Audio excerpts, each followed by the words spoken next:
Right. Now we have part two, understanding Ontario's school funding crisis. So the goals of this session are to understand Ontario School Board's budget challenges and to understand the challenges that your child faces at school in the context of this provincial underfunding. Mhm. And just to give you a context really quickly, back in October 2024, already many people were saying that ministry documents are saying that 31 school boards across Ontario are facing deficits. So this is not something that impacts, TDSB or the Ottawa Carleton Board or the TCDSB, which has been profiled recently, having a financial investigation. Many school boards, French, Catholic, public, are all facing the similar deficits. I got confirmation this morning that it's actually 32 school boards in the 2024-2025 school year that are facing deficits, and 15 school boards like the TDSB, which balanced on zero, meaning that there's been many years of invisible cuts to our students. Katrina and I are both parents. I don't know if we introduced that at the beginning, but she's a parent of two wonderful girls. I'm a parent of two kids in the school system. And the research here by the Center for Policy Alternatives has surfaced that there's been $1,500 cut per student since 2018. I would highly recommend people Google that, search that up. This article was done by Ricardo Tranjan from CCPA. And if you don't believe, these different outlets on what they're saying, also, I've been in contact with the Ontario Principals Councils. So this is an association representing principals. They did a survey of their members, and in October 2023, already 3,000, almost 4,000 principals you see there, and VPs from all provincial associations took part in a survey, and they said that they're struggling to sustain Ontario schools. So 83% of principals and VPs have personally witnessed violence or threats of violence towards a staff person in their school. They've been saying for a long time that this is unacceptable, and the workload and the conditions inside the schools, are unacceptable. There's a lot of other staggering statistics if you want to go look at that report, but it's the report called Ontario Ed Boiling Point. I recommend folks to go search that up if they don't think that these other sources are true. Jen, can I just add one quick thing? Is that the Yeah. underfunding is actually $1,500 per student per year. So Yes. that's every year, it's hundreds of thousands of dollars lost from your school. Think about what your school would do with an extra $500,000, $600,000. I mean, that's literally what is being lost every year. Well, someone else broke it down for me this week. They said that if you have an average of 24 students in a class, times that by $1,500, you're losing $36,000 from your child's classroom each year since 2018.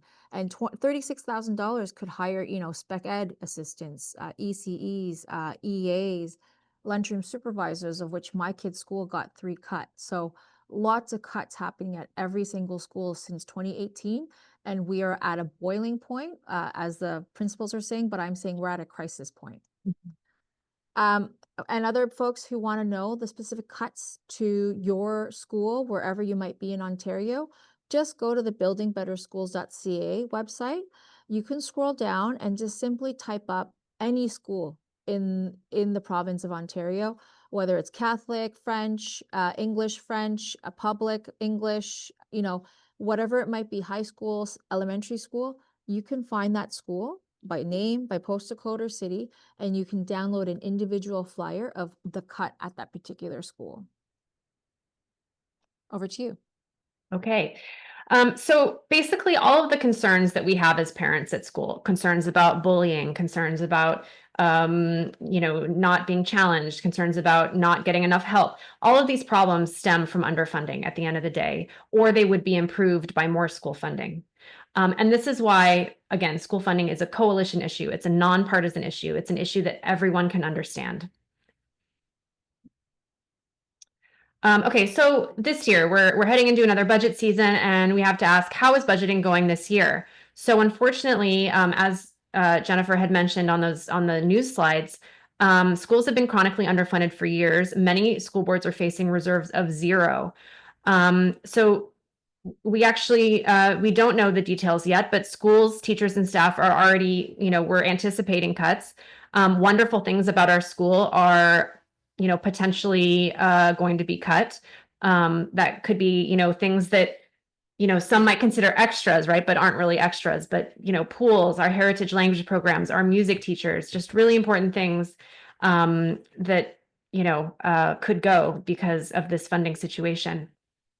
And what's really tragic about the way that our system operates is that as these cuts happen, as the wonderful things about our schools go away, that just drives more and more affluent families away from public school to private school, and that lowers the enrollment. And then the next year, that creates more of a budget crunch. And so it's just this cycle of cutting and losing students and cutting and losing students. And it's really, really, it doesn't bode well for public education. We need to fight it. Yeah. Okay, so how did we get here?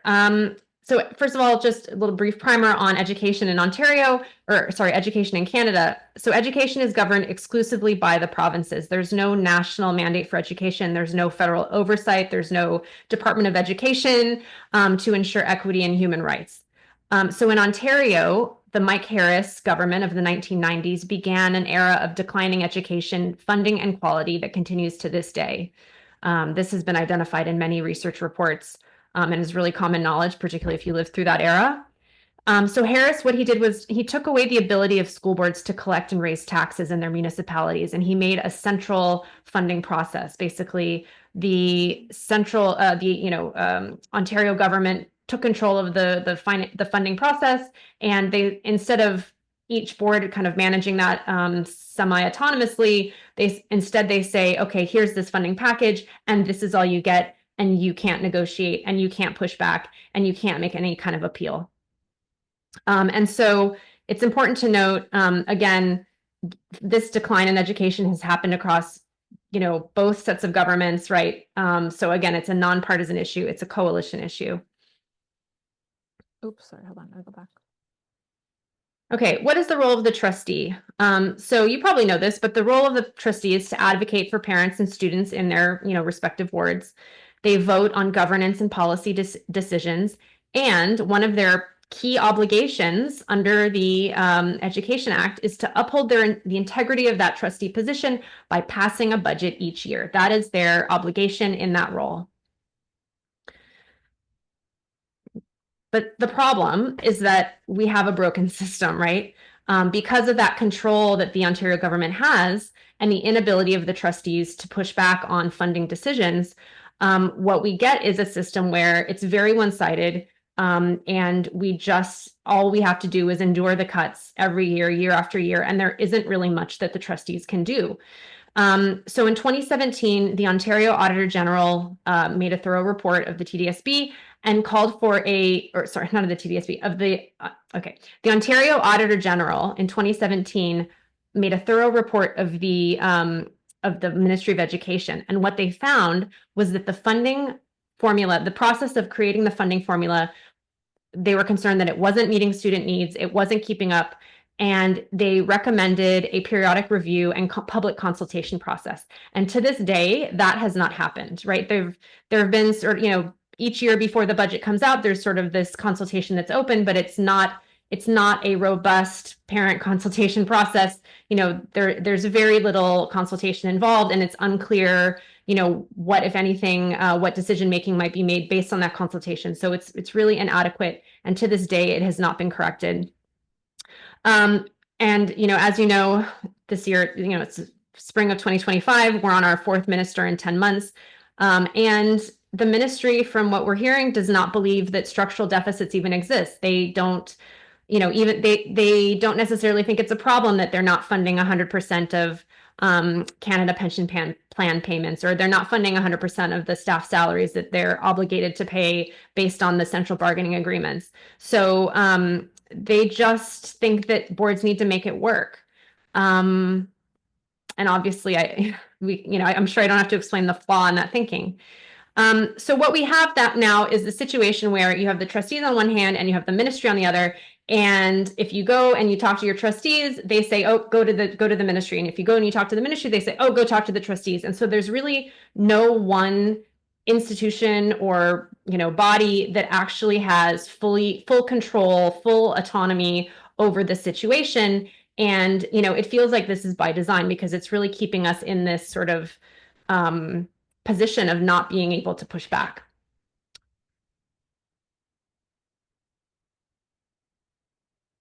That's it. That's all for today. Thank you so much. Thank you. And this was brought to you by Katrina Matheson at Toronto Schools Caregiver Coalition, an organic grassroots organizing that she's done, and from the Fund Our Schools Coalition here.